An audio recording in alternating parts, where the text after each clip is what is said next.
First of all, thank you so much for coming onto the podcast and hosting us at the TradeMe office. It's amazing. Oh, you're welcome. Thanks for coming. Absolute pleasure. So I guess during our email conversation and even just conversation in general that we had earlier this year, you said you're very passionate about culture and creating EVPs. I feel like small businesses don't actually understand what an EVP is. Even when you tell them that, well, look, it's your value proposition. What is an EVP?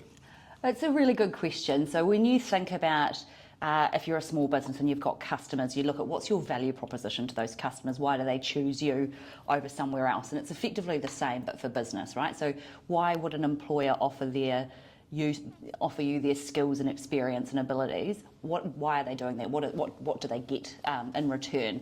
And so it's a really unique part of your employment brand, and it is something that is different for all companies. As I was thinking about this, a lot of people think that EVP is just asking employees what they want and giving it to them. But that's unrealistic, right? We all have budgets, we've all got constraints, we're all operating in different environments, and we know that particularly in the market at the moment. And it's also a really big trap. So if you ask people what they want, the answers you're going to get are going to be those more material things like better pay or different benefits or flexibility in pay are sort of big hot topics at the moment.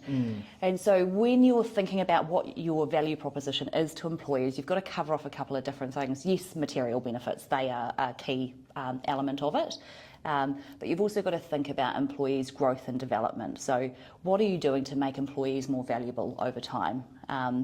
And then we're naturally social beings, so there is a big bit around what's the connection and community like. So, people want to come into an organisation and be part of a group, even if it's a small group.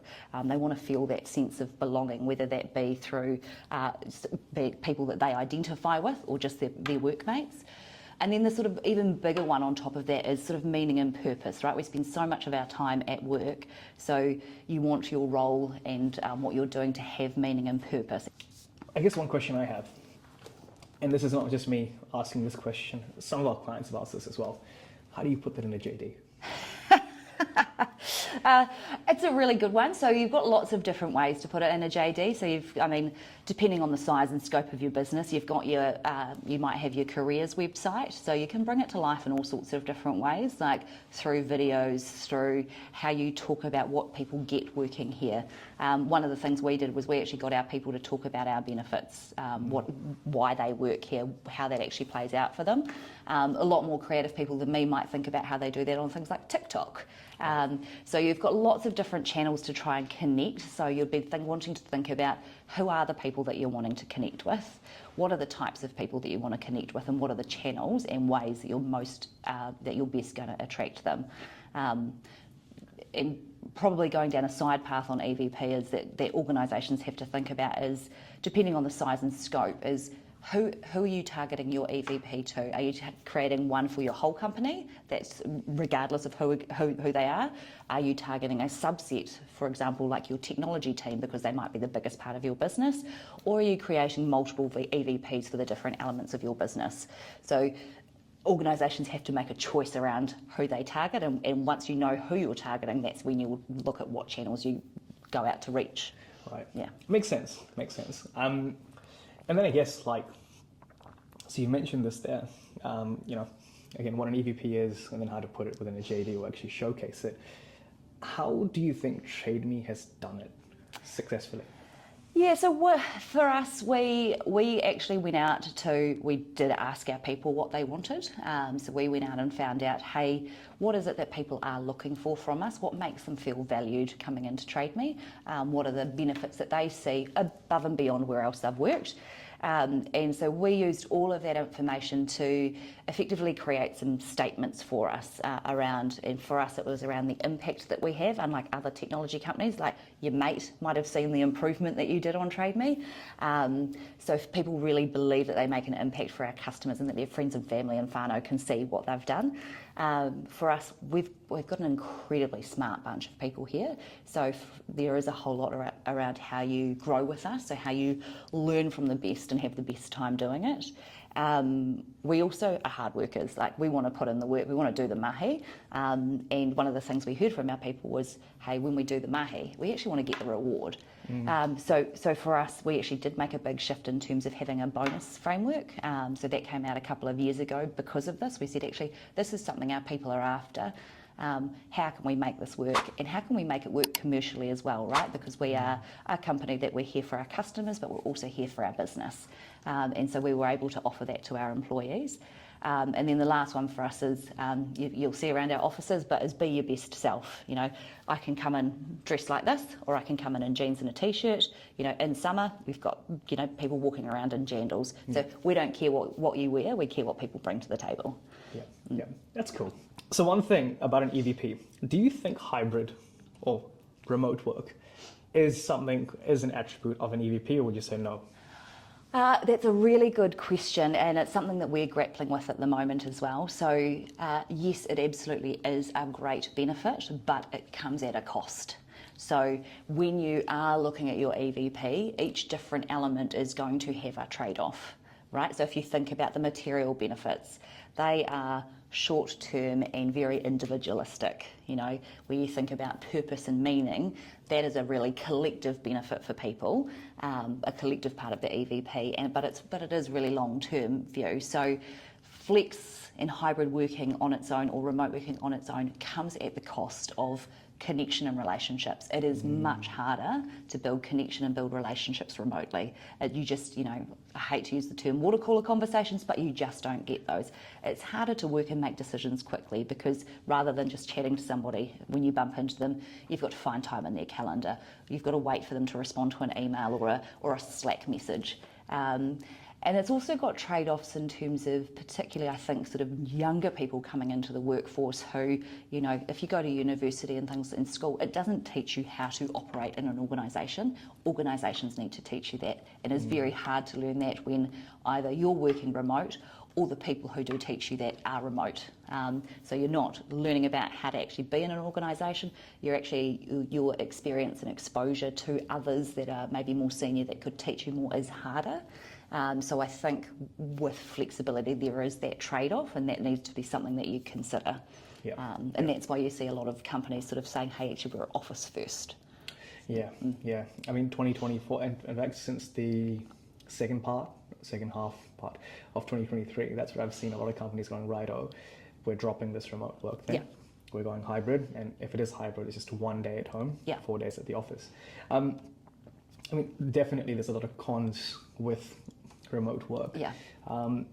But during COVID, did you find any pros around it?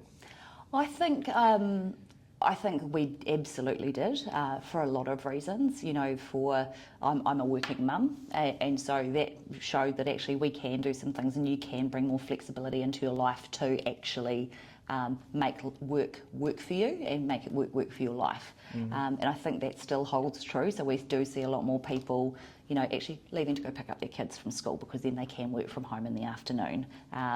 Or, you know, being able to go, hey, look, just because you can't see me doesn't mean I'm not productive. So I think you knew people were still delivering and producing work. And so I think there were definitely some of those benefits. Obviously, there's cost benefits too. You know, you're not paying for parking or public transport. You're not paying for commute time. So there's all of those benefits that people get. But again, it's, you know, the flip side of that is the lack of connection. Correct. And I guess striking the balance is the million dollar question, and then the $1 billion answer. Exactly. And I kind of liken it to, this is probably going a little bit too big on it, but I think hybrid and flex working, like, it was an overnight shift for us due to COVID, right? I remember pre-COVID, we would write it into people's contracts if they were working a day a week from home, like, which is outrageous. We wouldn't even think about that anymore. But it was an overnight shift for us, and I don't think the workforce has seen an overnight shift like that since women entered the workforce, when men went to war.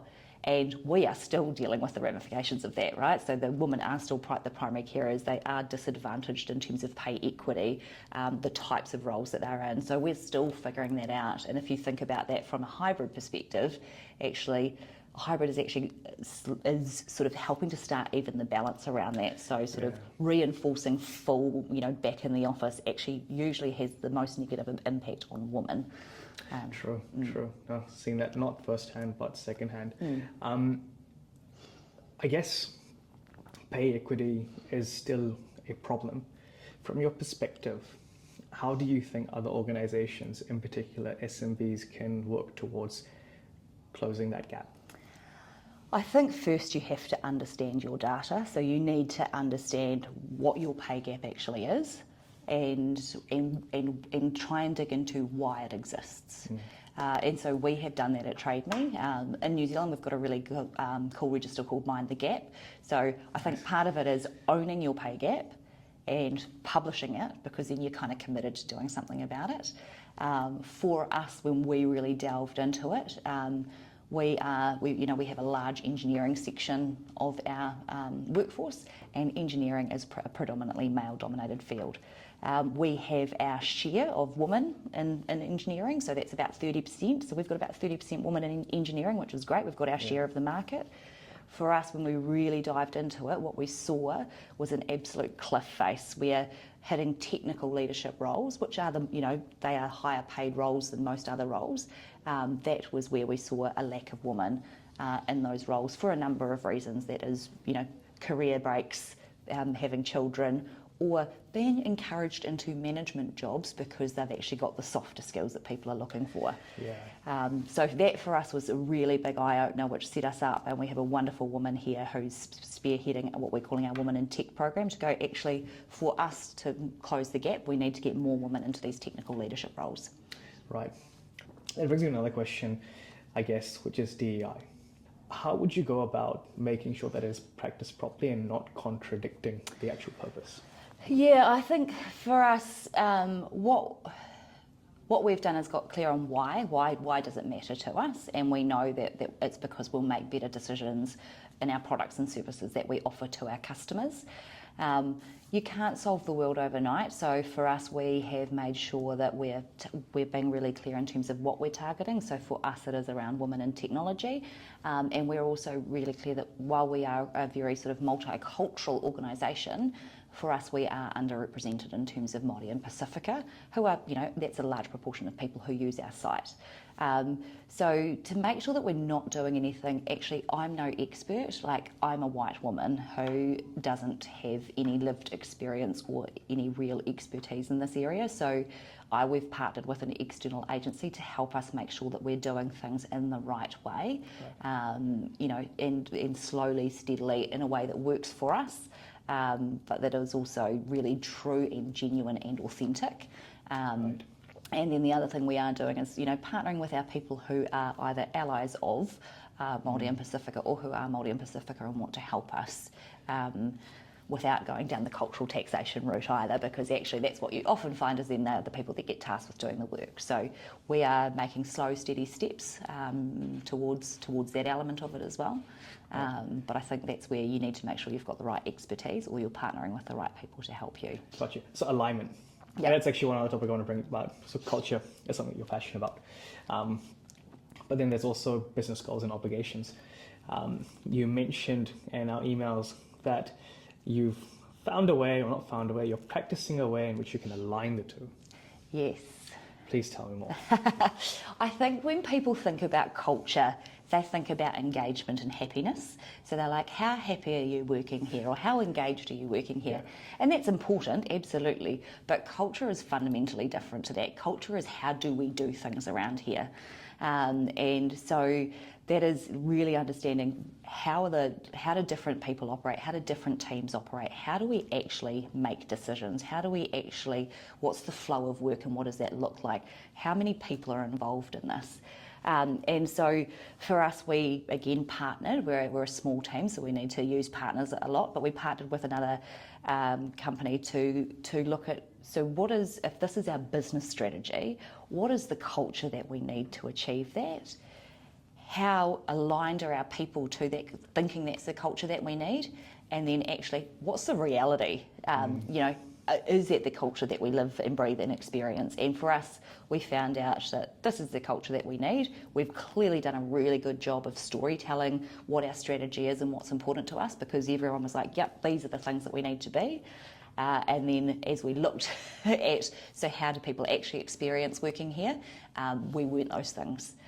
We were slow to act. Too many people, the frustrations that we were feeling, everyone's feeling them. There's too many people to try and make decisions. We operate much slower than we should be. We're really nice, but not in a good way. In fact, we're not calling out things that we should be, so we're not actually being nice in that respect. So for us, it was a really big eye-opener to go, okay, so how do we shift some of this for our people? Because people are happy and engaged and they think our employee experience is great, but they're frustrated. When you found out those frustrations, what was then done about it? So we're still working through that, because culture is something like we do engagement surveys, pulse surveys every week to fortnight, where it's sort of 5 questions, and that's great because it gives you a really good look at an immediate point in time to go, hey, how are people feeling right now? It's also really good, particularly from in the HR world, because you can see actively when you do something what impact that has on how people are feeling about different things. So we can actively track things back to, hey, we said this thing, and this thing's gone up or down. And so, but that's engagement. So culture takes years to shift, right? And so what we are looking at the moment is how it starts at the top, how it starts with our executive. How do they really lead their culture? How do they engage? How do they behave with us? What are their expectations? And so we're looking at that kind of element of it. So what are the, what do our leaders do? What do our senior leaders engage with? We're looking at it from what are our values, for example. So we've got 4 values that are really well known and loved, but looking at, do they still serve us? Do they actually give us the behaviours that we want to see? Right. And we don't think so anymore. We still think they're good, but they're not quite right. So how do you then shift those and then think about how you connect people to what does it now mean for us? The other thing you also mentioned was vibe check. What is a vibe check? Oh, Officevibe. It's a tool, it's a system. There's lots of them out there. So there's, I think Peakon do one, there's Culture, and there's lots of different tools. So Officevibe for us is a tool that we've been using for a number of years to check on our ENPS, so our Employee Net Promoter Score, on employee engagement, and it has a whole bunch of questions that sit underneath, so you can start to see what's happening or how people are feeling about things like their growth and development, how empowered they are, what's their relationship with their manager like, what are their stress levels like, how happy are they in the workplace, how aligned are they to our vision. So you can start to see all of those things, which is a really helpful data source to go understand which teams might not be as engaged, so that from an HR perspective, our business partners will then lean into those leaders and say, hey, look, what's going on here? What support do you need? What help do you need? It means we can look collectively as a group to go, hey, how are our people leaders feeling at the moment? What's going on for them? When scores are great, that's cool, but when things aren't great, why do we think, what's driving that? What do we need to do about it? Right. So it's basically a great diagnostic tool. Yeah. That's actually true, because we have seen that. Again, like I'm comparing our engineers in New Zealand versus over in India. Some of them will be open and happy to tell their HR manager all the feedback they want to, but then when there's a direct meeting, they're quiet. Yeah. So having that transparency is very important, I believe. But that brings me to one scenario. We dealt with it last year. We had an employee that had some mental health issues, where they were constantly in a bad mindset where they were victimizing themselves and not able to proceed with doing their work or even staying well at home. Our approach was, we'll fund counseling, we'll give you a couple of mental health days off, and we'll just be a bit more aware about it. He did pull out all fine. He's doing all right. If you were put in a situation like that where you're, again, either directly managing or wherever you are, what would you do? I think that sort of stems up another question, which is the role of people leaders has shifted so dramatically, and it is wonderful that we are so aware of mental health in the workplace at the moment, and I think that is a really great shift. But we are putting a whole lot of expectations on people leaders in terms of how to manage that when they're not experts at all. So for us, we've offered all of our leaders mental health first aid training so that they kind of have some ideas of what to do. But I think, and again, it's going to be different depending on the size of your organisation and things like that, but it is about understanding where they're at, getting them to seek the right support that they need. I think those things are all good things that you did, and time off, because actually in those spaces, people, from what I understand, actually giving them space, but also letting them know that they're safe and secure in their role is really important. In terms of what more you would do in that space, again, I don't know. That's it is case by case, and I think making sure that you, as an organisation, you're reaching out to the right professionals as well to say, so what do we do here? Because we're not meant to be experts in mental health. There are people who are. It's actually a really solid point you've put out there by saying, look, head of people, or even managing director, whatever it may be, or even director manager, you're not an expert, accept it. Yeah. That's the first step of probably fixing the issue. Because once you've done that, then you'll probably go out and seek help. Yeah. Which is, I see, absolutely true. In fact, that's where, so former CTO, I'm still part of a technology company though. I like to look at Jira. I like to look at the stories. I like to look at, again, what's going on. And then sometimes I like to match it up with Hub stuff at times, just to see what's going on. I guess I've just told a way of kind of looking at it, because when I see somebody with a lot of hours and high activity, you can tell that they're kind of overworking. How do you identify when an engineer or just any person is on the verge of burnout? That would have to be over to their leader, and I don't know if we would really know. I think if we're lucky at TradeMe, where our people, we've got really clear data that our people are not overworking. They might feel very busy when they are at work, but actually they're not working long hours and they feel that they've got a good work-life balance. But I think that would be coming down to the leader in terms of their leadership capability and watching for their people, right? And seeing what's going on. But leaders are the meat in the sandwich, right? They've got so many parts to their job that it's probably quite hard to do that. I remember looking at your work experience on LinkedIn. So I think it was, correct me if I'm wrong, it was NZT where you helped coach leaders. Sorry. Yes. I guess the objective of coaching is making them, better leaders. And there may be some attributes, elements, or maybe tactics. I don't like to use the word tactic, but methods or tools that they could potentially use to actually become a better leader. Yet a lot of leaders are missing out on it. Maybe there's nothing. I don't know. Yeah. No, I think when you are coaching leaders, there is an element of making sure that you've got to have a really good relationship with them. You've got to build a lot of trust because you want them to be really honest, because then you want to be able to do things like hold the mirror up and go, hey, have you seen yourself in this environment? What were you intending here? Well, that wasn't the impact that you had, this was the impact. So being able to give people real-time feedback in a way that they feel trusted and supported. So, okay, so then what are you going to do about that differently next time? I always had one question for them, which was, if a hotshot replaces you, what are they going to do differently? How are they going to be different to you? And that usually puts a little bit of a, oh shit, I might want to change some things. And I think systemically with leadership is looking at, where you're at as a company, what are you trying to achieve? And then so what is the leadership behaviours you need to see? And then targeting leadership development towards that, how you reward and recognise all of those things. Right. Creating community of leaders as well, so where they can peer-to-peer learn. Like, it is wonderful when we see our people going, oh, I've got this problem, and someone else is like, oh, hey, here's what I did that worked for me. Yeah. And they're like, oh, great. And someone else is like, I did it differently and this worked. And as much as leaders hate it, but role plays. Yep.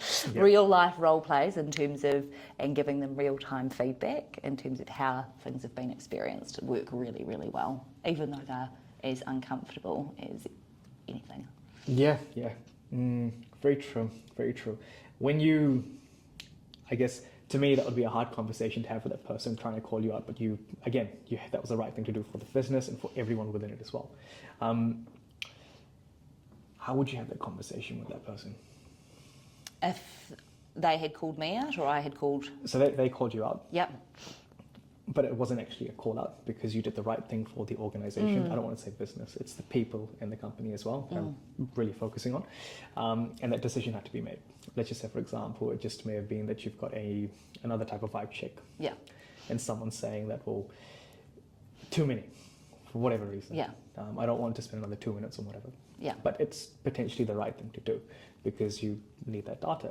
How would you have that conversation with that person who's like pretty adamant about it not being? Yeah, I think being really straight up. I think when you're in a situation of potential conflict, there's a really good conflict model where you go, actually, not finding out the position, because if I'm saying I need you to do this and this person's saying I don't think we need it, well, you're actually at opposition. So finding out what's the goal, what are we actually trying to achieve here? And I think if you bring it back to what is the thing that we're trying to achieve, then you can work out the how, and then you get away from I'm saying this and you're saying that. So I think that's a really important thing to do, get back to why are you doing it, and then what's getting in the way, because in that situation, for example, the person might have a very good reason that's better than mine and go, actually, I think we can do it differently. So, okay, and actually being open to listen to that. But that's what I would do, is I'd bring it up a level and go, why are we doing this work? What's important about it and what's stopping us getting there, and what are the other options? Yeah, fair call. Not to say it's not tricky. Yeah. Having said that though, growth, right? Which is something you're passionate about and something that TradeMe is also passionate about too. So there's some companies out there that just say, right, here's an L&D platform. Yeah. Go do it yourself. What's your thoughts on that? And how have you seen L&D and growth implemented in a good way? In a good way. Really good question. So we are a little bit in that situation. So when I started here, people were doing their own learning and things like that, but it wasn't very targeted, and it was quite ad hoc. So we brought in what we call 10% learning time, which is saying, actually, we expect you in your working week that 10% of your time is spent learning, and that's a mix of on the job, education, all those sorts of things. Some of our teams go, right, we have half a day a week, we call it that's our learning time, so they actually set that aside. Others are do it much more by osmosis. What we did really well was so we want to, for us, we knew going right back to the start, our EVP, we wanted our people to grow with us. We wanted them to, believe that TradeMe was a place that invested in their career. We had our Officevibe scores that were really low in terms of personal growth, in terms of getting mastery of craft. So we had all of this information and we knew it was something that was important. And so what we did, and I say we very loosely, it was actually one of the people in my team who's phenomenal, went away and went, right, how do we shift this? So we actually he created a campaign approach to learning. So we called it Grow With Us, so it had a name, and we sourced a whole lot of content, some of it online, but also a whole lot of providers, and we sought budget to be able to do this. Yep. And then we offered it up. So we actually made it in people's face. We've got this training course at this time on these things. And we had a range of things. We had how do you own your own development? We had resilience, how to strengthen your mindset. We had people chopping wood and with their hands in rooms and things like that. So it was very, very cool. We had Kanban, Agile, Scrum. We had a whole lot of things, change resilience, all of that stuff offered to people. And we had a real campaign approach around it to get people on it. And then we monitored and measured how those courses were going, what people were saying about them, how many people were turning up, how many people had accessed it. And for us, that was a really great way, because we saw an immediate and then a really sustained shift. It was almost like we'd taught people to learn again. And so that for us was a really great approach. And we had things like swag, we're lucky, we had swag, and we made sure there was food, because that always drives people in. And that was a really great approach that we saw really great outcomes. But I think that's where you're going to get the benefit, just putting out a system and telling people it's there. That's not going to get you anywhere. You do need to think about how are you then driving people to content? What content are you driving them to, and why? So if you've got, for us, for example, is there content that we drive them to that's all around the behaviour shifts that we want to see, Or for leaders, is it around, actually how do you manage people's mental health in a workplace? So I think that's where you actually need to be really proactive, because people on their own, they might start off using it, but we all know that tapers off very, very quickly. Yep. Back to, I guess, so if I was just hypothetically a 4-person company, which New Zealand has a lot of small businesses, if there's any advice you'd give to them when it comes to culture, and then also aligning that with the goals that the business has, what advice would you give them? Small company like that, any one person can throw off your culture. So my best piece of advice would be, know what you want your culture to be, know what is important to you around that. Is it that you are friendly and nice? Is it that you're hungry for results? What are the couple of things that are really, really important? And make sure that you're testing hiring fit, that the people that you have that. Testing hiring fit. Some people say it's hit and miss. I don't know, I guess, your opinion on that. Where do you think, I guess, you've seen interviews for culture fit done well, and where have you seen it not done so well? That's a really interesting one, because testing for cultural fit also means that you're potentially missing out on diversity of thought, because what you are looking for is people that are the same as you, or that you think are the same as you. And so I think there is an element where you want to make sure that a person will fit in, but you also need to make sure that you're not just getting a bunch of clones that are all driven. So I think that becomes... your talent team have to be really exceptional, looking at, hey, so what is it that you have at the moment, and what is it that you're missing? And so asking those types of questions so you know the type of person you want to hire. I'm a raging extrovert and I talk too much and I operate at pace. So for me, it's actually really important that I have people that slow me down. It's great to have someone who's also pacey like you, but I also need people to go, hey, have you thought about? And so making sure I'm hiring for that, or who are more introverted and think more deeply, so that they're like, actually, I'm going to take this away and think about it and come back to you. So I think that's a really important role for leaders and for your talent team to go, actually figure out what it is that you're looking for that might be different, and then what are the things that you sort of need to have, because an extrovert can also be hungry, so can an introvert. So yeah. I guess identifying, so extrovert versus introvert. Suppose you have an introvert on an interview, they're not saying too much, just because of their nature. I guess some people might say that's a con. How would you look at it though? I think it depends on the job, right? Like, in engineering, that's not a con at all, right? Yeah. That's absolutely fine.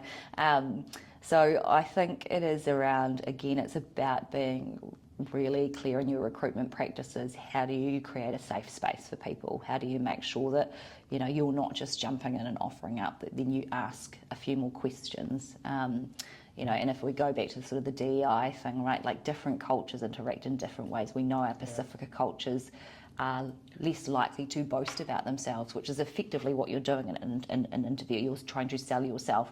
So how do you give opportunities to get them to come out of their shell and do some of that? So I think it's being creative around how you ask questions, and really think about what it is that you're looking for, and when you start to see things digging under the surface of that.